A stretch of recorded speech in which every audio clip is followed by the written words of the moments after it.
मित्रांनो, आपण मगध साम्राज्य पाहत आहोत। मगध साम्राज्याच्या गादीवरती जे वेगवेगळे राजवंश आले त्याच्यापैकी सगळ्यात पराक्रमी राजवंश म्हणजे त्या ठिकाणी मौर्य साम्राज्य आहे। मगधच्या गादीवरती आतापर्यंत आलेले जे वेगवेगळे राजवंश पाहत आहोत त्याच्यामध्ये जेवढे काही राजवंश आले किंवा त्याच्या नंतरही जे काही राजवंश आले त्यातला सगळ्यात पराक्रमी राजवंश म्हणजे मौर्य साम्राज्य आहे।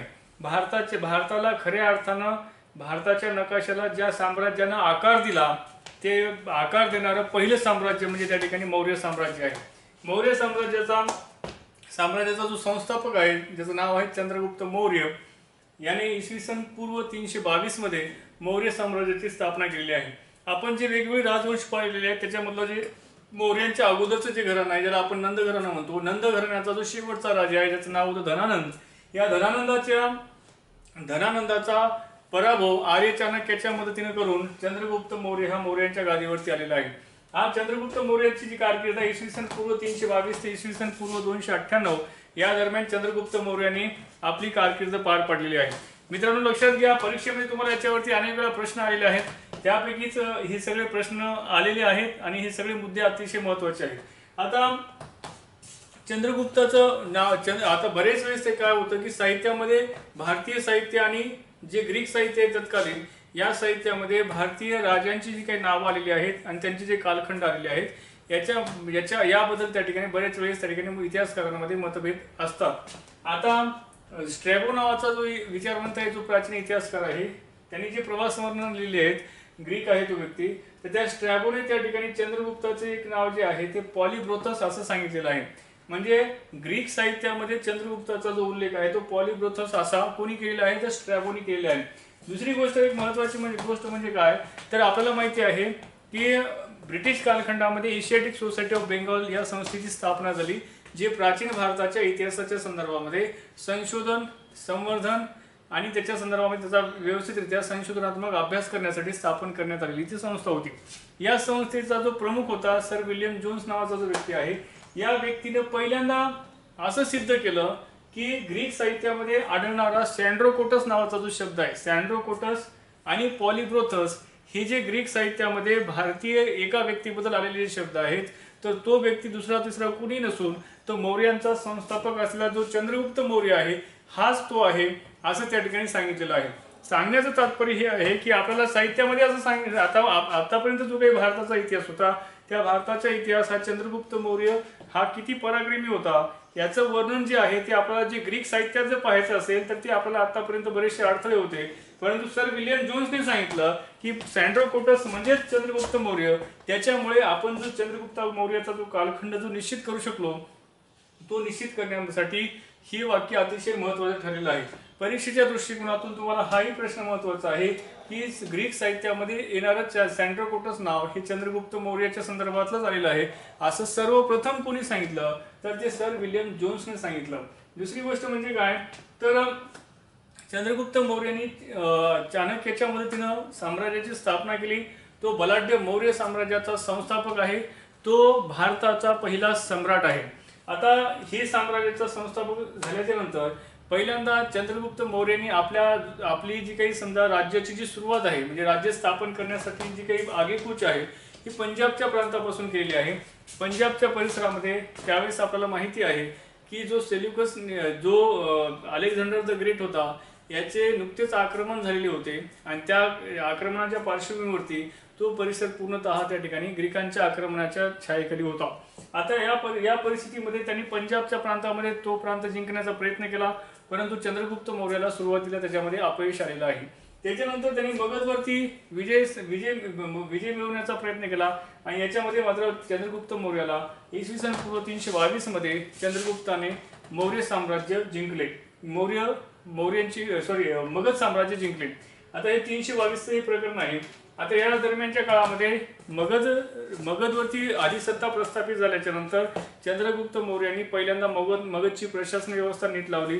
विस्कळीत झालेली जी घडी आहे ती पुन्हा लावली, कारण की विस्कळीत त्यासाठी म्हटलं मी कारण की धनानंद जो होता याच्या कारकिर्दीमध्ये जे मगध साम्राज्य आहे ते विस्कळीत झालेलं होतं, जनता त्रस्त झालेली होती। हे सगळं प्रशासन एक समृद्ध प्रशासन निर्माण करणारा पहिला भारतीय सम्राट म्हणजे चंद्रगुप्त मौर्य आहे। आणि तेच प्रशासन पुढे बरेच वर्ष जे आहे ते जशा तसं चालत आलेलं आहे.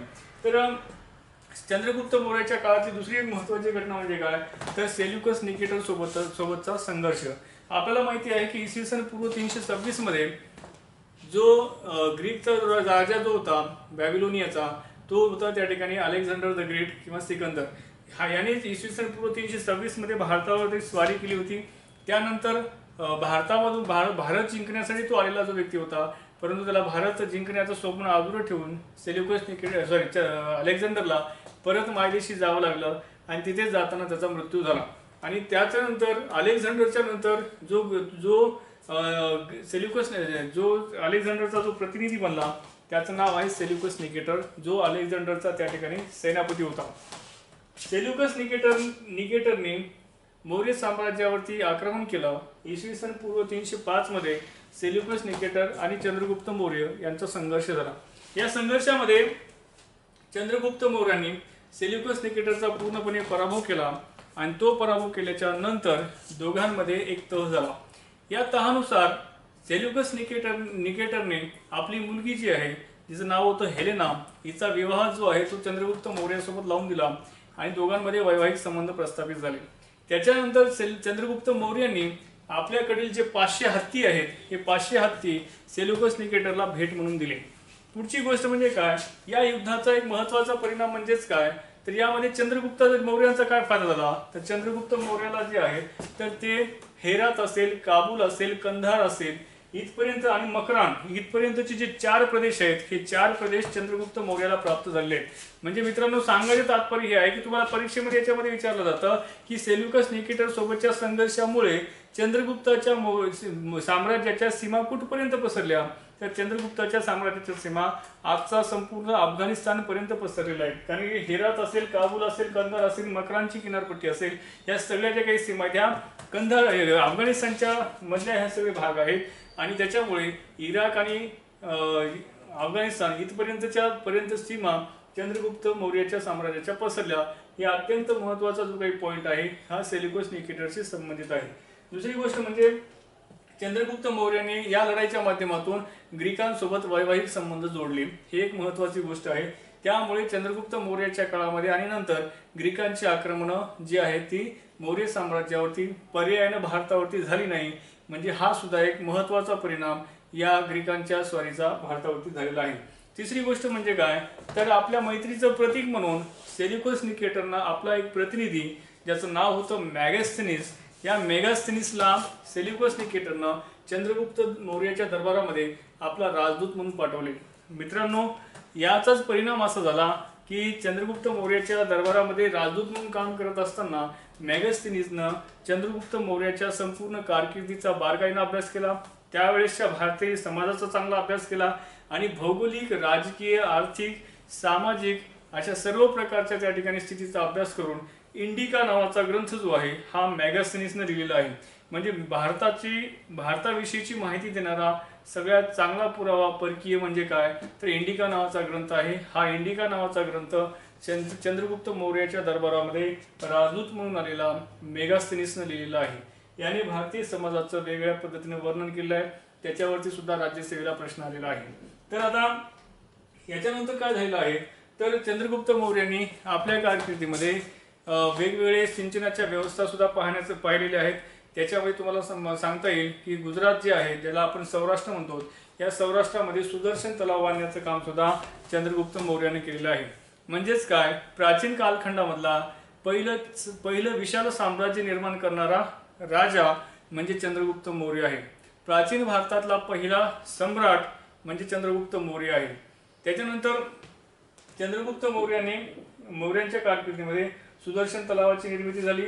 परंतु आयुष्याच्या शेवटच्या टप्प्यामध्ये चंद्रगुप्त मौर्य हा जैन धर्माकडे आकृष्ट झाला, म्हणजे जैन धर्माकडे आकर्षित झाला आणि भद्रभाऊ नावाचे जे जैन मुनी आहेत यांच्या संपर्कात आल्याच्या नंतर त्यांनी जैन धर्माची दीक्षा घेतली आणि त्यानंतर त्यांनी आपला राजपाट जो आहे तो त्यागला.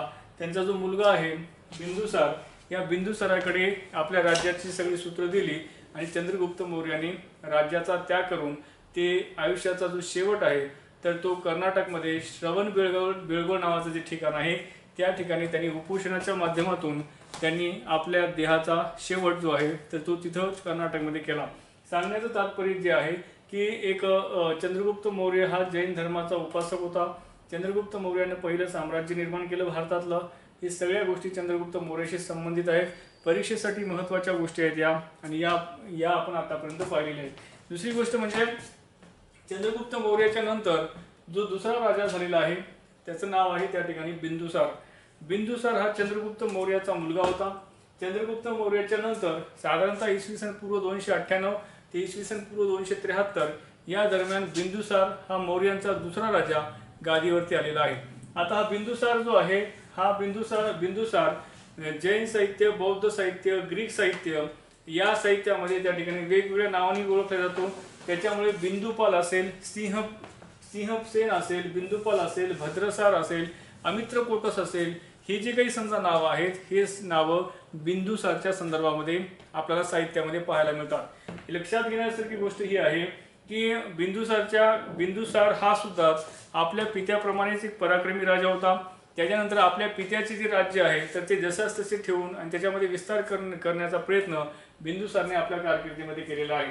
बिंदुसारच्या कारकिर्दीमध्ये तक्षशिलेमध्ये त्या ठिकाणी विद्रोह झालेला आहे. याच्यावर प्रश्न आलेला आहे, लक्षात घ्या मित्रांनो. म्हणजे तक्षशिलेचे बंड हे किंवा विद्रोह हे कुणाच्या कारकिर्दीमध्ये झालं तर ते झालेलं आहे बिंदुसारच्या कारकिर्दीमध्ये. आणि हे बंड कुणी दमन केलं या बंडाचं याच्यावर सुद्धा प्रश्न आलेला आहे. आणि या बंडाचं दमन केलेलं आहे बिंदुसारचा मुलगा ज्याचं नाव होतं अशोक. त्या अशोकाने या बंडाचं त्या ठिकाणी दमन केलेलं आहे. म्हणजेच काय तर लक्षात घ्या,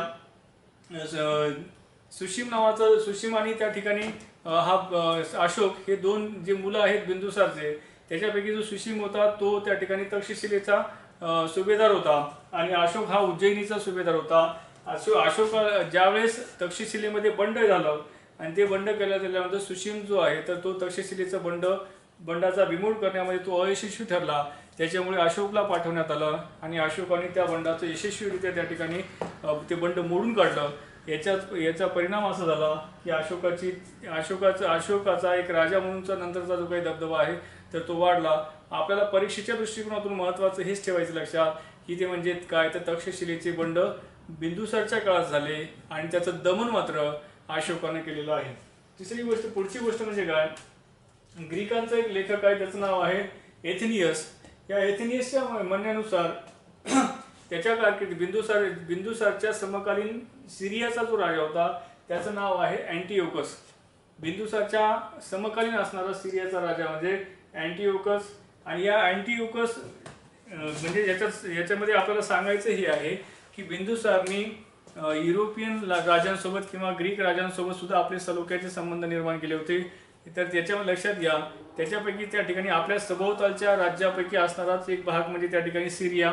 तर या सिरियाचा राजा जो होता अँटिओकस याच्याकडे बिंदुसारने काही मागण्या केल्या होत्या. म्हणजे याच्यावरून त्यांचे मैत्रीपूर्ण संबंध होते हे लक्षात घ्या. तर त्या मागण्यांमध्ये त्यांनी सांगितलं होतं की मद्य, त्यानंतर ज्ञानी लोक म्हणजे दार्शनिक आणि अंजीर या 3 गोष्टींची मागणी बिंदुसारनं आपल्या मागणीमध्ये कुणाकडे केलेली आहे, सिरियाच्या राजाकडे केलेली आहे. याच्यावर प्रश्न आलेला आहे मित्रांनो. त्यामुळे हे लक्षात ठेवा की बिंदुसारने सिरियाच्या राजाकडून कोणकोणत्या गोष्टींची मागणी केली तर ते म्हणजे मद्याची मागणी केली, अंजिराची मागणी केली आणि त्याच्यानंतर त्या ठिकाणी दार्शनिक म्हणजे ज्ञानी पंडित लोकांची त्या ठिकाणी मागणी केलेली आहे. तर त्यानंतर सिरियाचा जो राजा होता त्या सिरियाच्या राजाने डायमिकस नावाच्या व्यक्तीला बिंदुसारच्या दरबारामध्ये आपला राजदूत म्हणून पाठवलेला आहे. हे सुद्धा प्रश्न अतिशय महत्त्वाचा आहे. म्हणजे जसं त्या ठिकाणी चंद्रगुप्त मौर्याच्या दरबारामध्ये जसं मॅगसिनिस हा राजदूत होता तसं बिंदुसारच्या दरबारामध्ये राजदूत म्हणून कोण आला सिरियाकडून तर तो आलेला आहे त्या ठिकाणी डायमिकस. आणि इजिप्तमधून बिंदुसारच्या दरबारामध्ये राजदूत म्हणून आलेला आहे डायोनिसियस. तर हे डायोनिसियस हा राजदूत होता. डायोनिसियस आणि डायमिकस हे बिंदुसारच्या राजदरबारात आलेले हे राजदूत आहेत. तर हे लक्षात राहणं आवश्यक आहे. तर मौर्य साम्राज्य आपण पाहत आहोत. त्या मौर्य साम्राज्यामध्ये आपण आज पाहिलेलं आहे म्हणजे चंद्रगुप्त मौर्य आणि बिंदुसार. याच्या पुढच्या तासिकेमध्ये आपण पाहू सम्राट अशोक.